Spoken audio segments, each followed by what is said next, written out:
Now from the news team that's covering the Carolinas, this is Channel 9 Eyewitness News Sunday morning. Loved ones paid their final respects to the 16-year-old killed at Butler High School. The message from Bobby McKeithen's brother and the community's new push for change.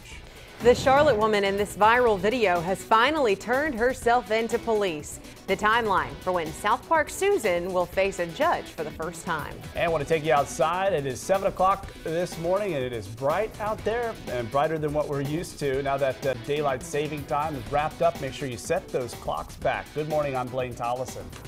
And I'm Kristen Lee. Thanks for joining us. It always takes me a little while to get all the clocks. You got the microwave and the stove and the car. It just, Yeah, it's a process. I'm a little off for a couple of days after these time changes. Yeah. Meteorologist Jacqueline Shears here with a look at the forecast. A pretty nice day ahead. Yeah, but you know what? It is cold out there right now, especially in the high country. A little bit chillier than yesterday, but those temperatures warming up to about where we were yesterday afternoon by the time it's all said and done. But check this out. 27 degrees in Boone right now. We are right at freezing in Morganton right now, 34 in Hickory, Lincolnton, 32 degrees in Salisbury. Charlotte, a much more comfortable 44 degrees, but those spots, they are pretty chilly out there.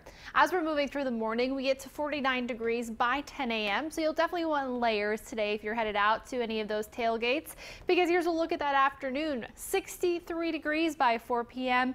Still a little bit of that fall chill in the air, that's for sure, but feeling a lot more comfortable as we get into the afternoon.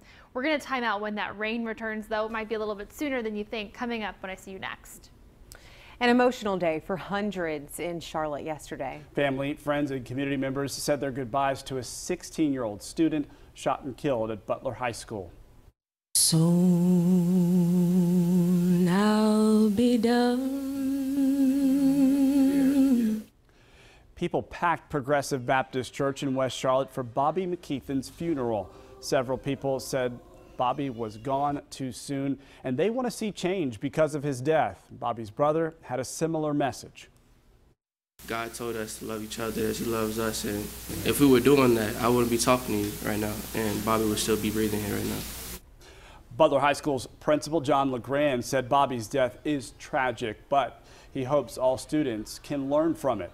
At the same time that the funeral in West Charlotte was happening, community advocates, leaders, and concerned parents, they gathered in Uptown. And they rallied to end violence. Eyewitness News anchor Liz Foster shows their push to prevent another tragedy. Not one more! Save them all! A powerful message from this crowd. Not one more, save them all. They gathered for a Stop the Violence rally and march after the deadly shooting inside Butler High School Monday. Everyone's in a lot of pain right now. CMS board member Elise Dashu was a part of the rally. She said as a mother first, then to listen and learn as a leader. We need to get the community and the school system working together on solutions that we can all sort of join forces on. The man who organized this rally, Rod Boyd, said he spoke to the family of Bobby McKeithen, the 16-year-old killed. I had an opportunity to go over and meet the father and the mother and to give them our condolences and let them know that we're there for them. Perhaps the most powerful voice in the crowd was that of 15-year-old Jalen Byers. It takes a village to raise a child, but it takes all of us to create a new future. Byers got emotional while speaking and said he feels for the families of both McKeithen, the student killed, and Jatwan Cuffey, the student charged with murder. We don't have to have this cycle over and over to make a change. What specifically will change is yet to be determined, but the word change is one that came up multiple times. Anytime there's a loss of a child, it is it is a moral obligation to step up to the plate and make a change. Liz Foster, Channel 9 Eyewitness News. Jatwan Cuffey is still behind bars right now. He has a bond hearing set for Wednesday. Now, tomorrow night, we will dedicate an entire hour to finding solutions to making schools safer. We'll speak with school superintendents, a security expert, and local teachers who are often the first line of protection for kids. Well, if they call for a lockdown, you get as many kids as you can into your classroom.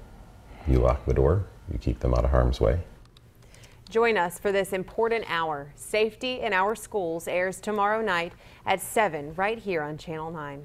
The Charlotte woman in this viral video will face a judge for the first time next month. Susan Westwood turned herself in yesterday. She's accused of berating two African-American women and misusing 911 in South Park. This is Myers Park. This is South Park. Girl.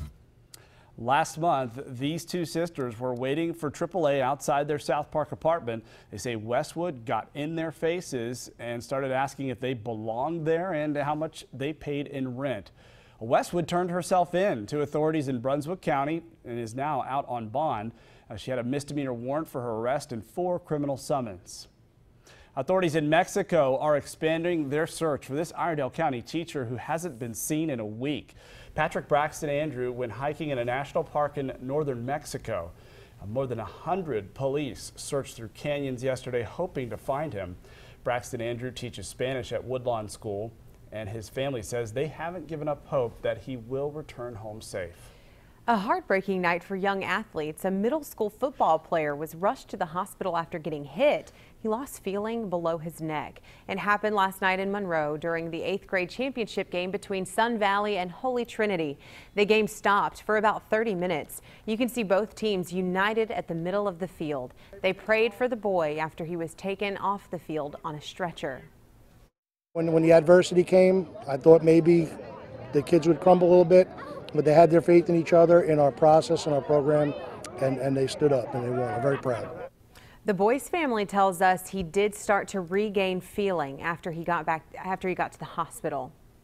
The safety of high school football has been a growing concern nationwide for years now. The Monroe High School football coach told Channel 9 many coaches throughout Union County are getting trained in the Heads Up football program. It reinforces player safety and preventing and recognizing injuries. The person who shot 6 people inside a Florida yoga studio Friday posed as a customer, then started shooting without warning. Tallahassee police are releasing more details about the suspect, Scott Barely. They say he did not live in Tallahassee. He was staying at a hotel. He's been arrested twice before, though, in Tallahassee for inappropriately touching women. Police do not know if he targeted the yoga studio or someone inside, and they also haven't said why. He killed a Florida State student and a Florida State Medical School faculty member before killing himself. Crews are finding larger pieces of wreckage from a plane nearly a week after it crashed off the coast of Indonesia. You can see search teams unloading the turbine at a port in Jakarta. Investigators still don't know what caused the plane to crash, and they are hoping to find the plane's flight recorder, but muddy water is making it tough for crews searching. A former Union County teacher will face a judge tomorrow. He's accused of having a sexual relationship with a student. Larry Robinson was arrested a little more than a year ago. He taught at Central Academy of Technology and Arts in Monroe. Authorities say the relationship began in 2014 when the student was a junior, and the relationship lasted until the student graduated. Robinson had worked with Union County schools for 36 years.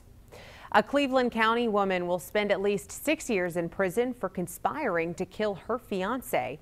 Our partners at the Shelby Star report Samantha Zander agreed to a plea deal Friday. She would have gone to trial otherwise and could have faced life in prison if convicted. In 2009, her fiance, Timothy Thomas, was killed outside the couple's home near Kings Mountain. The case went unsolved for 8 years, and then last year, both Zander and Ralph Hybert were charged with his murder. Police say Hybert shot Thomas. Hybert pleaded guilty and received a 15-year prison sentence. Amazon is getting closer to announcing where it will build its second headquarters. The Washington Post reports Amazon is advancing talks with leaders in Northern Virginia, just outside D.C. That area is one of 20 finalists for this huge investment, which could create 50,000 jobs. Raleigh is also on that list of finalists. Amazon executives are expected to make a final decision by the end of the year. You may have noticed the crowd of runners if you were around Uptown yesterday. Thousands ran in the Novant Health Charlotte Marathon, and we actually aired the start of the race live yesterday morning. The 26.2-mile course weaved through many Charlotte neighborhoods. Race officials tell us the marathon means so much for the city. It's a great thing for people to see more of this beautiful city, and for the people of Charlotte to get a chance to show people from out of town how great it is here. The marathon raises money for children's medical expenses at Novant Health. Well, the Panthers, they have a big showdown for Thursday night football against the Steelers later this week, but they're not looking past today's opponents. Yeah, the team says it doesn't want to lose any momentum by losing to the Buccaneers. The Panthers have now won 2 in a row, They're one game behind the Saints in the NFC South standings. Tampa Bay, meanwhile, has lost 4 of their last 5 games. But Greg Olson says he's not fooled by the Bucs' record. We've played tight games with them, it seems like every year, every time. So records in this league sometimes can be deceiving. Sometimes you could say teams are better than they look, and sometimes not as good as they look.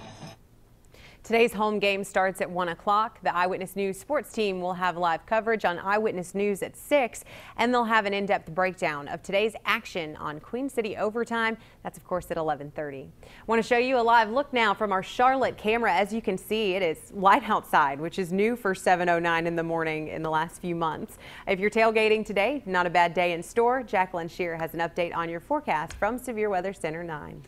Yeah, and you know what? It is looking pretty nice out there. Seeing a lot of light on those buildings this morning, and it's been the first time in a while that we've been able to say that before about 7:30. As we're warming up today, though, things get pretty nice, especially by the time of that Panthers game. Check out the forecast. We're in the upper 50s by 1 p.m., the low 60s by 4 p.m. So yeah, you'll probably need a hoodie or a light jacket, something like that. A little bit of that fall chill in the air. But other than that, beautiful weather for football. That rain, though, it returns by tomorrow. We're going to take a look at who and when we could be seeing that rain coming up in just a few minutes.